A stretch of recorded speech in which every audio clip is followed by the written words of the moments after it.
This video explores real events from an educational and investigative perspective. It's shared with respect for everyone affected, focusing on understanding what happened and why. True crime isn't just about what happened, it's about understanding why.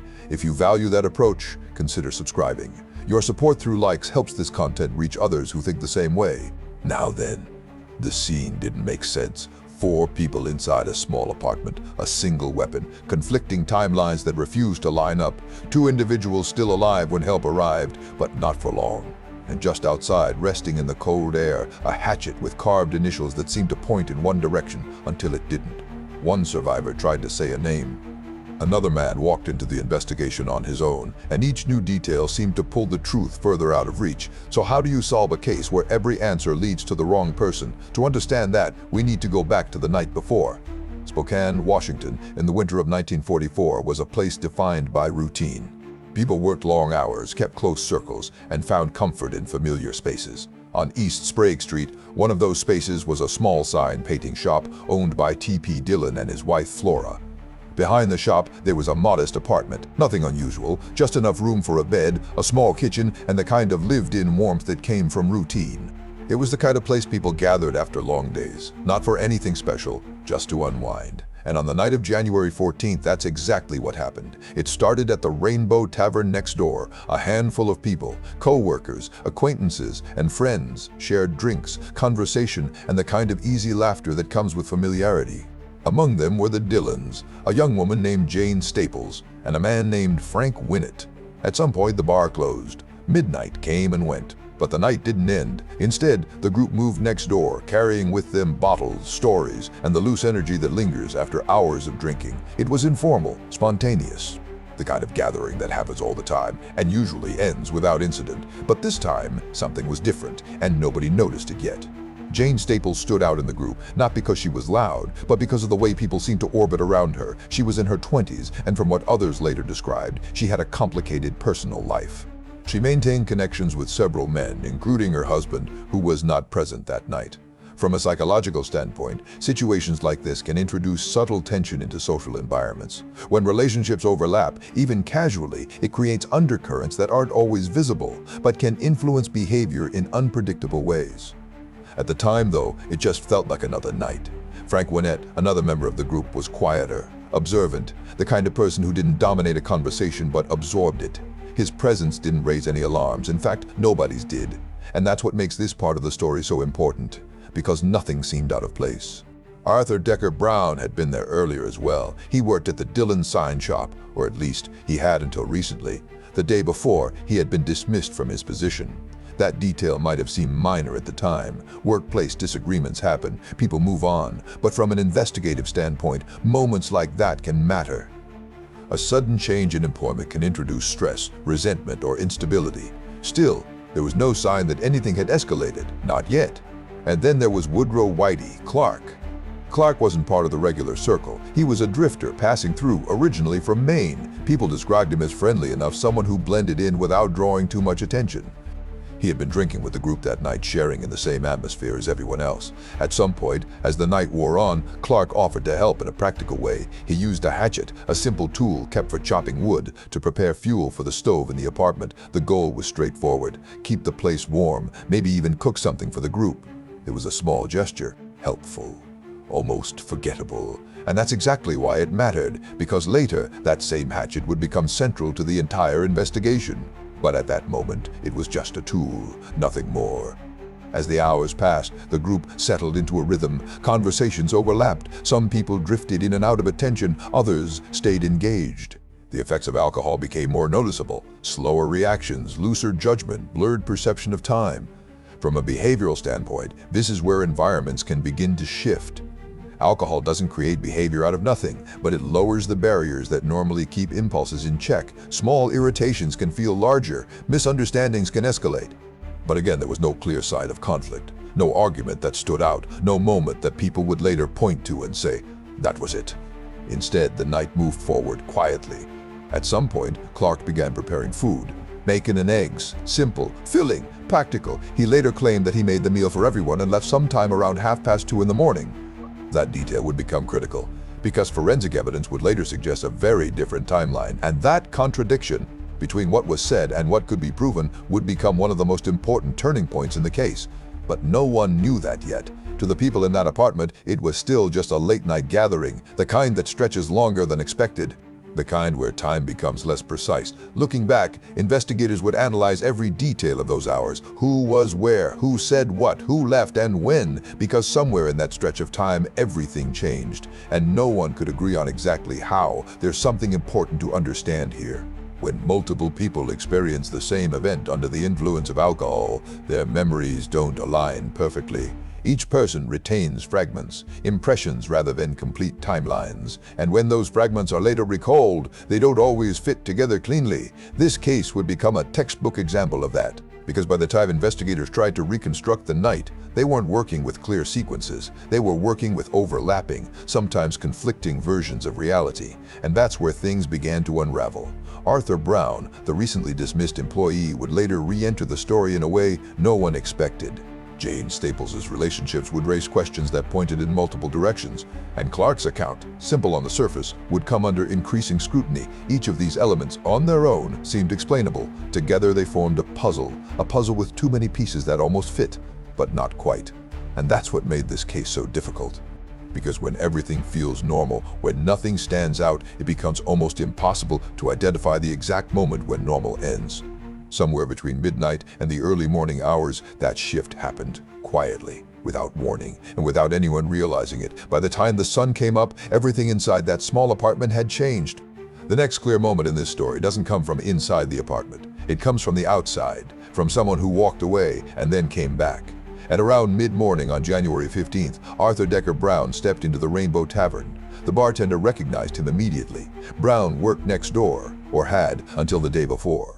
But something was off. He didn't greet anyone, didn't sit down, didn't even respond when he was offered a drink. He just stood there, quiet, unfocused, as if he was still trying to process something his mind hadn't caught up with yet. Moments passed before he spoke, and when he did, his voice was strained, almost distant. He told the bartender to go next door, to the back, and check what was there, not with urgency, not with panic. Just a flat insistence that something wasn't right. That detail matters, because from a behavioral standpoint, people respond to shock in different ways. Some become frantic, others shut down. They detach, focusing only on the next immediate step. Brown appeared to fall into that second category, but at the time, the bartender didn't analyze his behavior. He followed the instruction. He walked next door. And within moments, he understood why Brown couldn't explain what he had seen. Inside the small apartment behind the sign shop, 4 individuals were lying on a bed. At first glance, it looked final, still, silent. But when he looked closer, he realized something critical. 2 of them were still alive, barely. Emergency services were called immediately. The response was fast, but the situation was already beyond recovery for most. The Dillons had already lost their lives. The young woman, Jane Staples, was transported but did not survive for long after. Only one person remained, Frank Winnett. And even then, his condition was severe. He had sustained multiple injuries and was in no position to provide a clear account. But as he was being transported, witnesses reported that he repeated a name. Not a full explanation, just a name. And that single detail would send investigators in an entirely different direction. At the scene, investigators began documenting what they could. There were no signs of forced entry, no immediate indication that an outsider had broken in. The environment suggested that whoever was responsible had been allowed inside or had already been there. Then they found the hatchet. It was located just outside the back entrance, not far from the apartment. A standard tool, but now covered in evidence. On its wooden handle were carved initials, PD. At first glance, that seemed straightforward, possibly belonging to the Dillon household. But in investigations, what appears obvious is often the first thing to be questioned, because if the tool belonged there, then it didn't necessarily identify who used it, and that shifted the focus. Inside the apartment, another detail stood out: food remnants. Bacon and eggs. Investigators determined that the meal had been prepared not long before the incident occurred, roughly half an hour prior. That detail aligned with what Clark had later claimed, that he had cooked for the group. But the timing didn't align with when he said he left, and that discrepancy would become increasingly important, because in cases like this, timelines aren't just helpful. Their everything. At this point, the investigation began branching. Multiple directions, multiple possibilities, and no clear answer. The first person under scrutiny was Arthur Decker Brown. He had discovered the scene. He had been recently dismissed from his job, and from an investigative standpoint, proximity combined with recent conflict often raises questions. Why was he the one to find it? Why return that morning? And why did his reaction seem so detached? These aren't conclusions.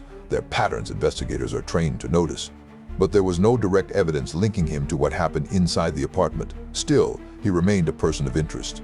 Then came the name, the one Frank Winnett had been repeating. Edward Quinton! That single detail carried weight. Even though it came from someone in a compromised state, investigators couldn't ignore it. Survivor statements, even fragmented ones, can point toward critical leads, so attention shifted. Who was Quinton? He worked at the same plant as Winnett. There was a connection, but it wasn't immediately clear how strong it was. And before investigators could even locate him, something unexpected happened. He came forward, voluntarily.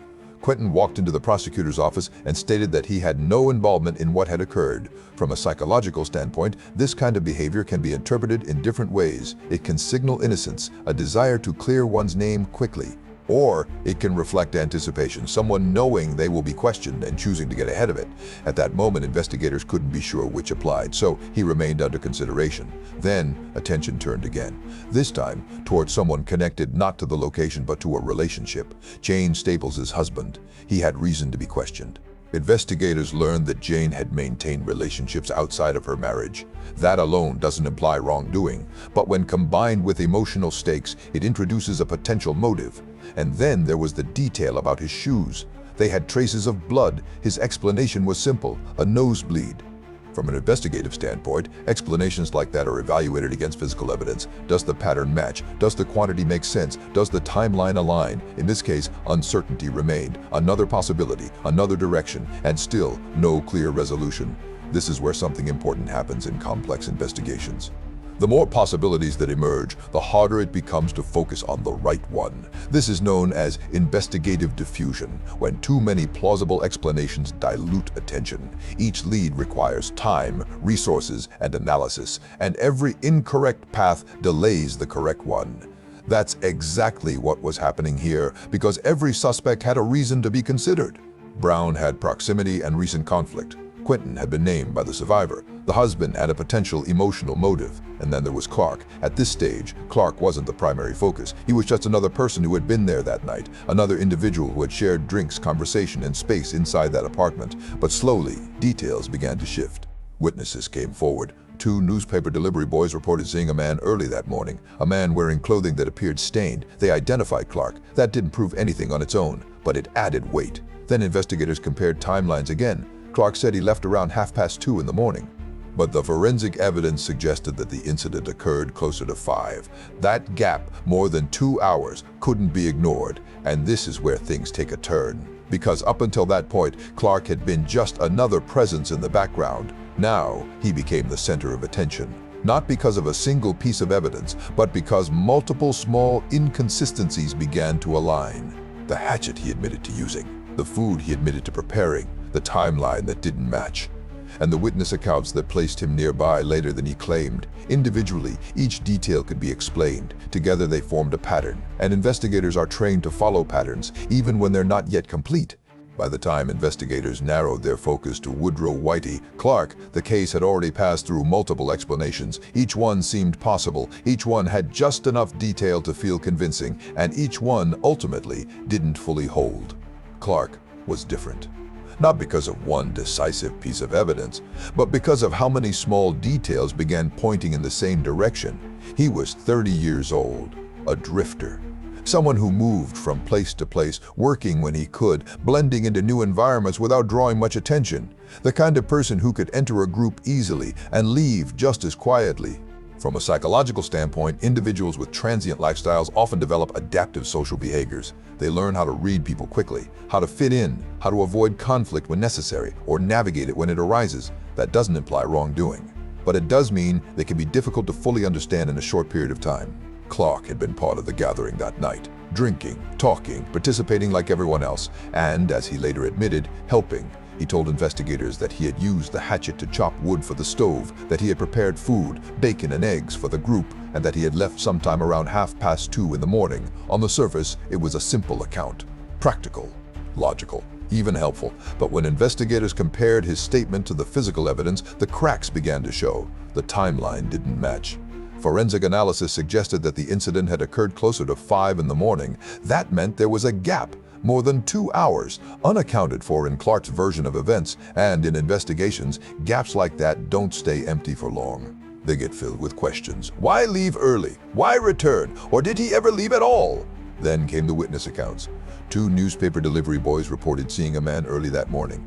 Not long after sunrise, he was wearing clothing that appeared stained, something unusual enough to stand out in memory. They later identified Clark. Again, on its own, that detail wasn't definitive. But it didn't exist on its own. It aligned with everything else, and that's what made it significant. Now here's the detail that changes everything: the hatchet. Back in Chapter 1, it was just a tool, something used to chop wood, something ordinary, almost invisible in the background of the story. But now, it became central. Clark had admitted to using it earlier in the night. That established a connection, not just to the environment, but to the object itself. And when investigators found that same hatchet outside the apartment, it raised an unavoidable question. If he had been the last known person to use it, how did it end up there? This is where pattern recognition becomes critical. Investigators don't rely on single facts, they look for convergence. Multiple independent details pointing toward the same conclusion. Clark's timeline didn't match. Witnesses placed him nearby later than he claimed. He had direct interaction with the tool involved, and there was no clear alternative explanation that accounted for all of those elements at once. So attention shifted fully, and with that shift came pressure. During questioning, Clark maintained his account. He had helped, he had cooked, he had left. But as inconsistencies were presented, that version became harder to sustain. Because when someone's story doesn't align with physical evidence, investigators don't just question what's being said, they question why it's being said that way. From a psychological standpoint, there are several possibilities. Memory distortion, especially in environments involving alcohol, intentional omission, leaving out parts of a timeline, or reconstruction, when someone adjusts their memory to fit what they believe is safer to share. Determining which of those applies is one of the most difficult parts of any investigation. In this case, the conclusion reached by investigators was clear. Clark had not left when he said he did. And whatever happened inside that apartment occurred while he was still there. The prosecution would later argue that the situation escalated suddenly, that an interaction, possibly involving unwanted attention, triggered a chain reaction. One that unfolded quickly, without planning, but with irreversible consequences. This type of escalation is not uncommon in environments where alcohol, close proximity, and emotional variables intersect. Small moments can become amplified, reactions become less controlled, and decisions are made without full consideration of their impact. That doesn't excuse behavior, but it helps explain how situations can shift rapidly. The trial focused heavily on these elements: the timeline, the physical evidence, the witness statements, and the lack of a consistent alternative explanation. Jurors were asked to evaluate not just what happened, but what made the most sense given the available information. And they reached a decision. Clark was found responsible. He was sentenced, and in February of 1946, the sentence was carried out at the Washington State Penitentiary in Walla Walla. That marked the official end of the case, but not necessarily the end of the questions, because cases like this rarely close as cleanly as they appear on paper. There were still uncertainties: the survivor statement, the name that didn't lead anywhere, the multiple suspects who each had plausible connections, the timeline, reconstructed from fragmented memory and physical evidence. All of it resolved into a conclusion, but not without complexity. And that's what makes this case so significant, because it highlights something important about investigations. They are not perfect reconstructions of reality. They are interpretations, built from evidence, shaped by human judgment, and constrained by what can be proven. In this case, the interpretation pointed to Clark, and based on the convergence of evidence, that conclusion was considered justified. But understanding the process matters just as much as understanding the outcome, because this case teaches us several things. First, how easily multiple false leads can emerge in a single investigation, each one drawing attention, each one consuming time. Second, how critical timeline consistency is. When statements don't align with physical evidence, that discrepancy often becomes the key to understanding what happened. And third, how environments involving alcohol and overlapping relationships can create conditions where small interactions escalate quickly. These are patterns that appear in many cases, not just this one, and recognizing them is what allows investigators and the public to better understand risk. Because prevention doesn't come from knowing every detail of what happened. It comes from understanding how situations develop, how warning signs appear, and how quickly normal can shift into something else. In the end, what happened inside that small apartment in Spokane remains, in some ways, a closed chapter. The official answer was given, the case was resolved. But the path to that answer, the misdirection, the uncertainty, the overlapping possibilities is what makes it worth examining. Because sometimes the truth isn't just about what happened, it's about how we figure it out.